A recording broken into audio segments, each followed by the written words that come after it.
Picture this. It's March 2024. Somewhere beneath the frigid, rolling depths of the North Atlantic, the British nuclear submarine HMS Vengeance achieves a milestone almost unfathomable to most: 201 consecutive days submerged.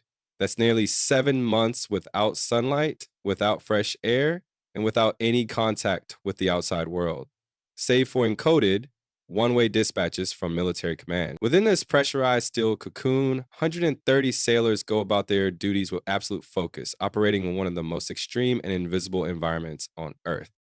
There are no windows on a nuclear submarine, no stars to chart, no sun to rise or set, only artificial light, the mechanical hum of systems, and the relentless routines that shape a life detached from the surface. There are no days off, no calls home, no real time connection to the families they've left behind. Days blur together, hours stretch and compress. Up above, life carries on, utterly unaware of the silent, high stakes mission playing out in the cold silence below. But how do they manage it? How do these men and women sleep in racks the size of hall closets? How do they eat full meals when they're weeks or months from a resupply? How do they breathe clean air and drink fresh water when surrounded on all sides by crushing saltwater and darkness? This isn't just a story about machines or missions. It's a story of extraordinary human adaptability and the unshakable discipline required to live in a place no one sees. A place where each crew member is trained to fight fires, plug leaks, fix machinery, and cook meals if needed. Where every skill is vital, every second counts, and every mistake could be fatal. As a story of unity, of structure, and of ritual, how men and women ground themselves when every normal marker of time and space is stripped away. We'll look at how submarines convert seawater into oxygen, how they store and ration months of food in tight quarters, and how mental health is protected through tradition, leadership, and camaraderie. And we'll delve into the deeply personal rite of passage every submariner must undergo the moment they earn their silver dolphins, a symbol of total competence and complete trust. This is submarine life, where the unnatural becomes routine, where comfort is sacrificed for duty, and where silence isn't just the background, it's the rule for survival. Feeding 130 people underwater for 3 straight months with zero resupply is one of the most staggering logistical feats in military operations. Before a nuclear submarine ever leaves port, it is meticulously packed with over 15,000 pounds of food. That's roughly the weight of 3 full-size pickup trucks strategically wedged into every crevice of a vessel no wider than a city subway car. This food must sustain the crew through every meal, every shift rotation, and every emotional dip over the course of 90 days or longer, all without the benefit of grocery runs or emergency delivery. There's no traditional pantry on a submarine. Instead, every available inch becomes food storage. Boxes of canned goods line passageways, shower stalls turn into temporary pantries, sleeping quarters double as storage closets. On the USS Missouri, one crew recalled sleeping atop shrink wrapped rations for weeks, literally eating their way down to the floor beneath them. Fresh food disappears quickly. Bread, milk, fruits, and vegetables typically last no more than 2 to 3 weeks, depending on humidity and temperature control. Once those are gone, the menu shifts to frozen proteins, powdered eggs, dehydrated vegetables, and shelf stable staples. Yet, even under such constrained conditions, submarine cooks, among the most highly skilled and respected sailors aboard, consistently deliver meals that do more than fill stomachs. They lift morale. Operating in galleys smaller than many apartment kitchens, these culinary teams work with no open flames, only convection ovens, induction burners, and pressure fryers. And still, they manage to serve 4 full meals a day: breakfast, lunch, dinner, and the all important midnight rations. These are not simple snacks, but balanced plates of protein, carbohydrates, and fiber, fueling bodies that rarely get to rest. Without sunlight to guide daily rhythms, the eating schedule can feel upside down. Sailors working the night watch might eat dinner at dawn. To avoid routine fatigue, the Navy rotates meal types throughout the week, ensuring every watch group experiences variety. So one team isn't doomed to scrambled eggs every shift, and another doesn't miss out on taco night. And then there's the coffee. On submarines, coffee isn't just a beverage, it's a sacred tradition. Over 1,000 pounds of it are loaded on board. It's consumed constantly, providing both caffeine and community. The galley coffee pot is always hot, always brewing, always waiting. Conversations happen around it, jokes are exchanged, focus is restored. By the end of a long patrol, rations may run low. One submarine reported concluding a mission with only a single canned ham, some white cake mix, and dehydrated peas left in storage. But that's not a failure. It's the triumph of precision. Every calorie planned, every meal timed, every contingency considered. It's a testament to what defines submarine life: unbreakable efficiency, quiet flexibility, and a constant, deliberate effort to make the impossible feel routine. Sleeping on a submarine isn't about comfort, it's about adaptation. Bunks aboard a nuclear sub are more like personal coffins than bedrooms: 74 inches long, 25 inches wide, and just 18 inches of vertical clearance. Imagine crawling into a padded locker, unable to sit upright or stretch your arms fully, stacked three high and narrow passageways. These sleeping spaces are the only private refuge a sailor has for months at a time. But even that modest luxury isn't guaranteed for all. Sleeping On aboard a vessels like submarine the isn't USS about Missouri, sailors often operate under a system called hot bunking or hot racking. Here, beds are shared on rotation. One sailor gets out, another climbs in, sometimes while the sheets are still warm. Hygiene becomes a high priority. So does timing and respect. No one wants to inherit a damp or poorly made bunk, and so every shift change becomes a silent ritual of transition and mutual care. Historically, submariners followed an 18-hour day divided into three 6-hour watches, a schedule that wreaked havoc on the human body. The constant cycle of waking and sleeping at unnatural hours led to fatigue, confusion, and low morale. Recognizing the long term toll, the Navy recently adopted a 24-hour cycle with three traditional 8-hour shifts. Bringing routines closer to natural circadian rhythm, the changes had dramatic effects: improved alertness, deeper rest, and a noticeable boost in crew well being. Yet, sleep remains far from easy. Sailors lie down beside roaring engines, vibrating metal, and pressurized pipes that moan and hiss. Hallways stay lit and active around the clock. There's no silence here, only a constant mechanical lullaby. And strangely, for many veterans, that becomes a comfort. The thrum of the reactor, the gentle sway of the submarine, it all signals safety, consistency, and life. Some even say they sleep better under the ocean than on land. Each bunk offers a curtain for privacy and a briefcase sized locker tucked beneath. Within that small patch of autonomy, sailors personalize their space with photos, notes, and mementos from home. It's barely a corner of the world, but it's theirs. In a life of shared duties and tight routines, these miniature sanctuaries preserve individuality and emotional connection. To sleep on a submarine is to surrender to routine, to trust in machines and crewmates, and to find rest in a place where the outside world simply doesn't exist. It's a strange, deeply human skill. Learning to relax while steel walls and seawater hold back the crushing weight of that the hold up deep. to In the one silent, 500 high pressure gallons, world of a each submarine, sealed even the and most pressurized mundane with systems multiple carry life or redundancies. death importance, Even and during none more flushing or quietly maintenance, critical the than rest of the waste network management. stays operational, While a vital propulsion, safeguard in an navigation, and environment sonar where may failure define is the never. mission, it's the successful handling of human waste that determines whether the crew can survive, let alone function. When 130 people are sealed inside a submerged steel tube for months, managing sewage isn't just a matter of comfort, it's a matter of health, morale, and operational safety. If the waste systems fail, the consequences are immediate and serious. Overflow or leakage can contaminate the air, compromise hygiene, or worst of all, force an emergency surfacing, blowing the submarine's cover and endangering the entire mission. That's why waste disposal aboard a submarine is engineered with the same redundancy and precision as any weapon system. Submarines use vacuum assisted toilets, similar in concept to airplane lavatories, but designed for long term reliability under extreme pressure. Each toilet pulls waste into sealed, pressurized sanitary tanks that can hold up to 1,500 gallons. These tanks are fitted with multiple safeguards to ensure that no part of the system ever goes offline, even during maintenance. But waste can't just be dumped at will. International maritime law, as well as stealth requirements, dictate that sewage is only released in deep water, typically beyond 3 nautical miles from shore, and only at designated depths and speeds. Submariners must carefully time these discharges, coordinating them with the ship's speed, location, and mission parameters. Improper timing isn't just a procedural error, it could expose the sub to detection.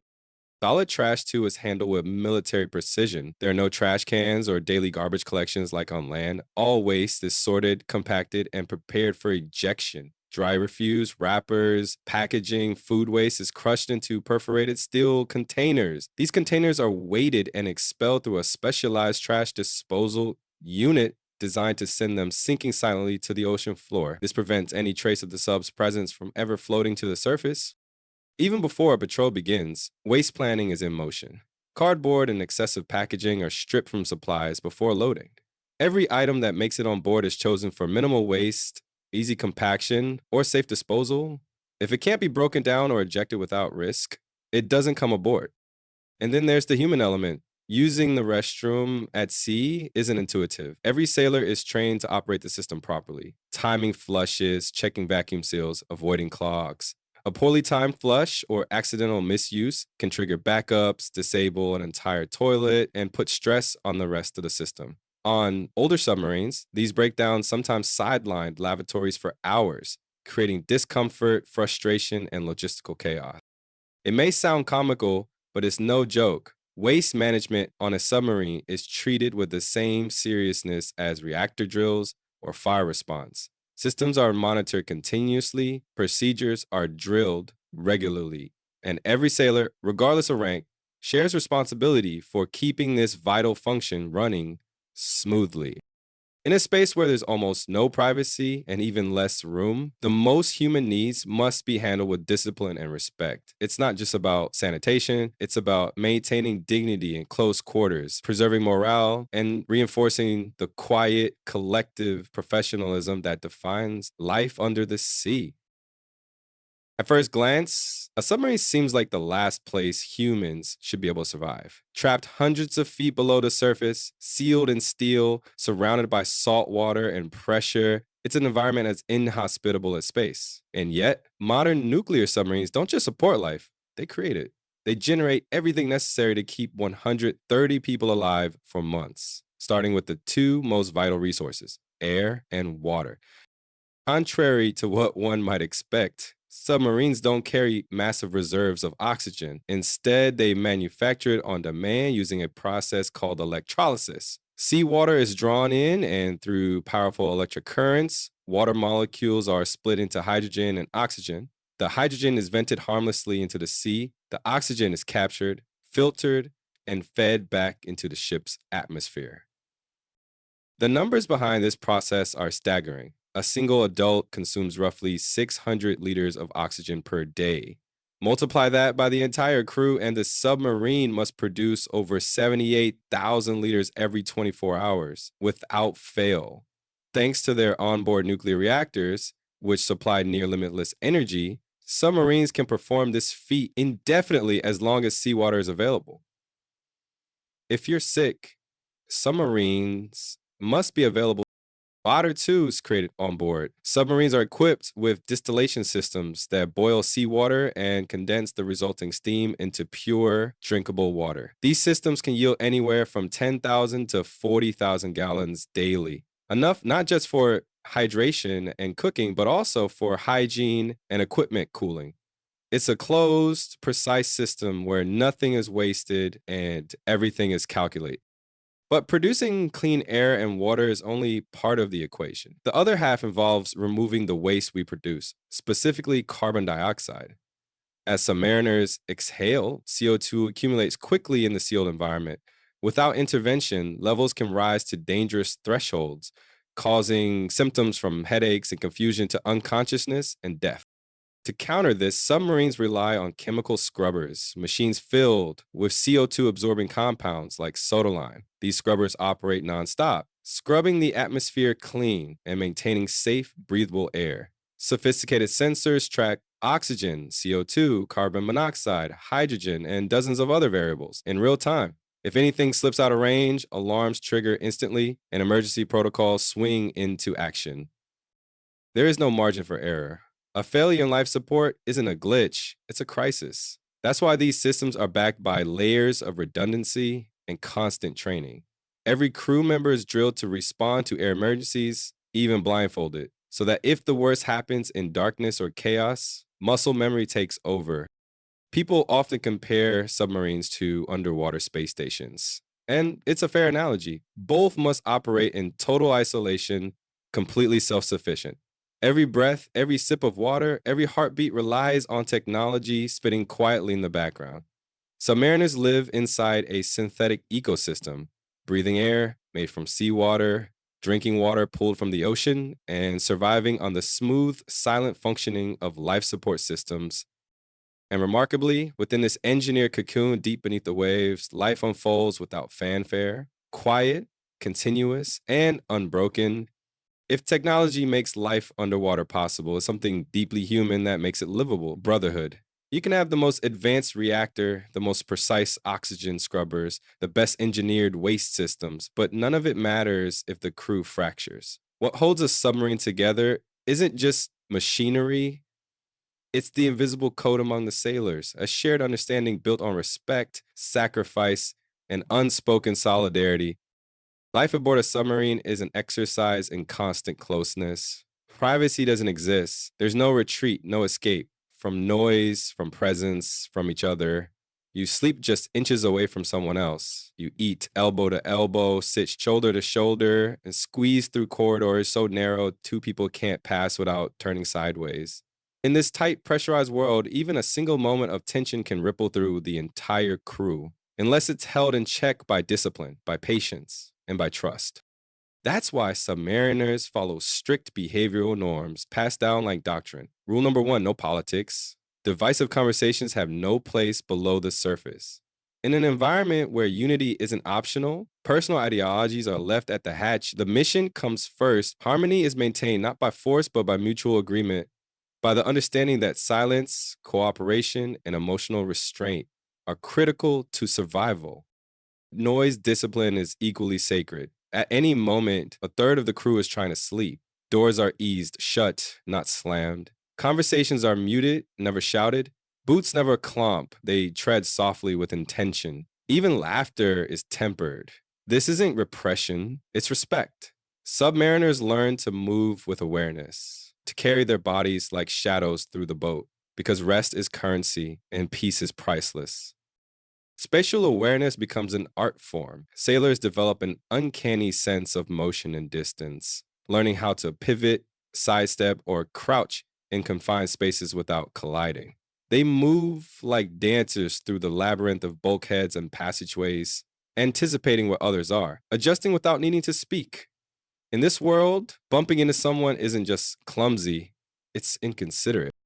Then there's the choreography of daily life, small rituals that shape the collective rhythm. Showers are fast, efficient, and shared in silent succession. A 5-minute shower is considered indulgent. Most use the Navy shower technique: rinse, pause, soap, rinse again. It's not just about water conservation, it's about respecting the person behind you in line. Leave the space clean. Move quickly, keep things flowing. These minor acts of courtesy become the moral infrastructure of the boat. But above all, a sacrifice that knits the crew together. Every sailor has left something behind: a family, a milestone, a sense of normalcy.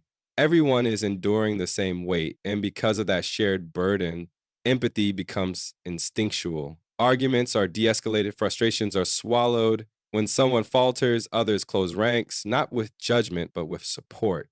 Strength isn't just in resolve, it's in grace.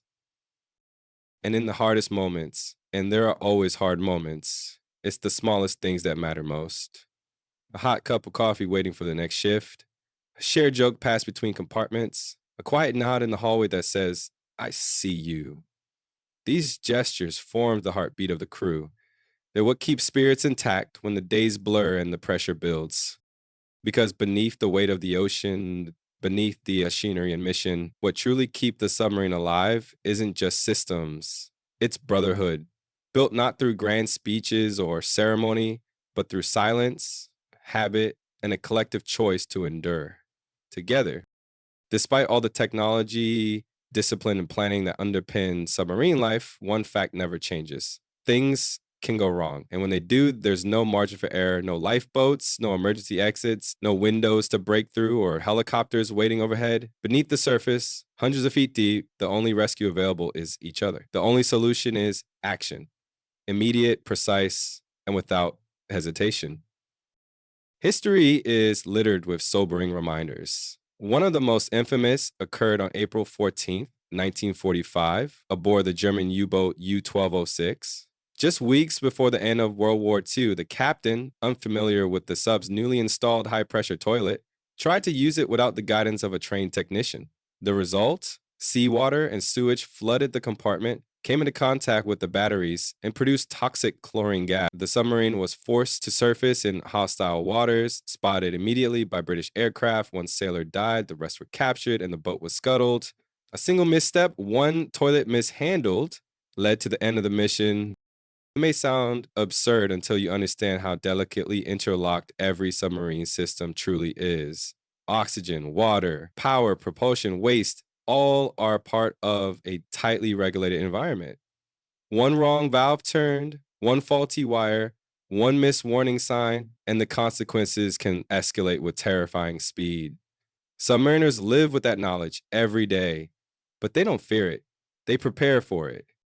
Goals are constant. Without warning, alarms blare, simulated fires, floods, radiation leaks, lights flash, doors seal, crew members move without hesitation. They don't gas masks, reroute circuits, isolate compartments. It's not about fear, it's about muscle memory. The goal is never just to survive, but to respond instinctively. When a real emergency strikes, there's no time for uncertainty. There's only action. Sometimes the threat isn't dramatic or loud. It's a slow building whisper, a small pressure anomaly, a subtle vibration in the hull, a trace chemical out of place. The best of mariners don't wait for disaster. They detect the silence before the storm. Their calm observations and decisive choices are often the difference between routine and catastrophe. And in those rare moments when instinct and train collide with crisis, there are heroes. Sailors who crawl through steam filled compartments to stop a leak by hand, electricians who rewire an entire system using scraps and solder, cooks who drop their utensils and sprint into smoke to operate fire suppression systems. They don't receive medals or headlines, but on the boat, their stories are passed on with reverence. When everything works, a submarine vanishes from the world, silent, unseen, mission accomplished. But when something breaks, survival depends on the crew's ability to outthink disaster in real time, not with panic, but with calm, practiced resolve.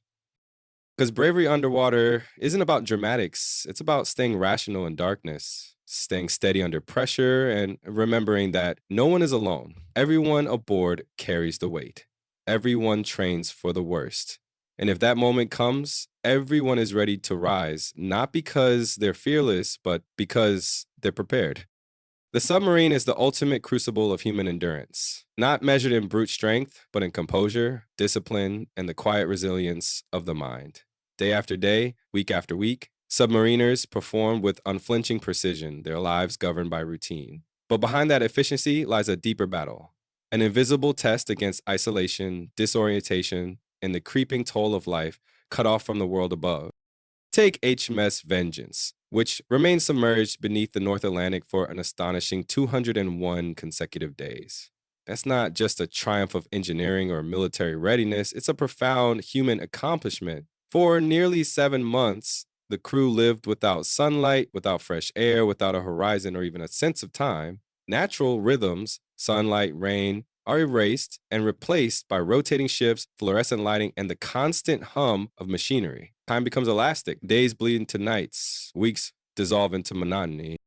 The psychological effects are real. Without windows or weather, the brain begins to wander. Submariners report vivid, surreal dreams, moments of derealization, and difficulty remembering what day it is. The absence of sunlight throws off melatonin production, affecting sleep cycles. Even with the adoption of a 24-hour schedule and 8-hour watches, now standard to align better with circadian rhythms, fatigue still settles in, slowly and quietly. But psychological endurance isn't just about staying awake, it's about staying stable. Every sailor must manage frustration, sadness, and stress in a space with no exits. There are no solo walks to clear your head, no calls home, no privacy. Grief must be suppressed, conflict must be diffused. Emotions must be metabolized in silence and steel. The submarines cultivate ritual and structure. Weekly movie nights break the monotony. Holiday dinners are staged with care, bringing warmth to the cold. Occasionally, there's a steel beach picnic, an improvised barbecue in the engine room where sailors gather around music and laughter, pretending it's summer topside. Talent shows, push up contests, and board game battles offer sparks of joy. These rituals don't just pass time, they anchor sanity. And when routine falters, humor fills the gap. Submariners wield sarcasm and absurdity like tools. Humor becomes a lifeline. Dark, sharp, sometimes ridiculous, but always shared. A prank well played, a joke well timed, these are survival tactics. In a world of constant constraint, laughter becomes freedom. Records like 201 Days Underwater aren't set to test how much the human spirit can endure. They exist to show how much it can adapt. With structure, solidarity, and the right systems, humans can thrive in an environment fundamentally hostile to their nature. And when the hatch finally opens, when after months of confinement, the first rays of sunlight spill into the boat, there are no parades. Just quiet faces turn upward, soaking in a world that feels almost foreign. A quiet moment for those who did what few ever do. Not just survive the deep, but rise from it, having mastered something elemental. Submarine life isn't glamorous. There are no sweeping camera shots, no roaring jets on the flight deck, no live news feeds or viral moments. These missions don't get parades. Most don't even get mentioned. And that's by design. This is the silent service, a world defined not by spectacle, but by secrecy, not by medals, but by quiet resolve. Submariners don't serve for recognition. They serve because someone must. Someone must carry the invisible weight of nuclear deterrence, the quiet vigilance of underwater patrols, the readiness to strike or vanish without leaving a trace. Their duty lives beneath the headlines, under the surface, where the stakes are enormous and the audience non existent. What makes them extraordinary isn't just the steel machine they inhabit, it's what they bring into it humanity. They laugh, mourn, argue, forgive, and celebrate inside a pressurized capsule of humming systems and recycled air. They endure the unnatural together, not because it's easy, but because they trust one another completely. They move in rhythm, not isolation. They sacrifice not for glory, but for the man sleeping beside them, the woman repairing the sonar, the team that makes their impossible world function. When they surface, pale, lean, eyes adjusting to daylight, they do so without fanfare. The world keeps spinning, unaware they were ever gone. But ask any submariner, and they'll tell you the sea never fully lets go. The silence lingers. So does the discipline, the perspective, and the bond forged in the depths. And after a short return to the surface, when life above feels too noisy, too bright, too chaotic, many of them return. They volunteer again. Because beneath the ocean, there is purpose, there is clarity, there is a quiet that tests the human spirit and reveals its strength. The silent service doesn't seek attention, it doesn't boast or demand applause. It watches, it waits, it endures, and it stands ready, always just beneath the surface.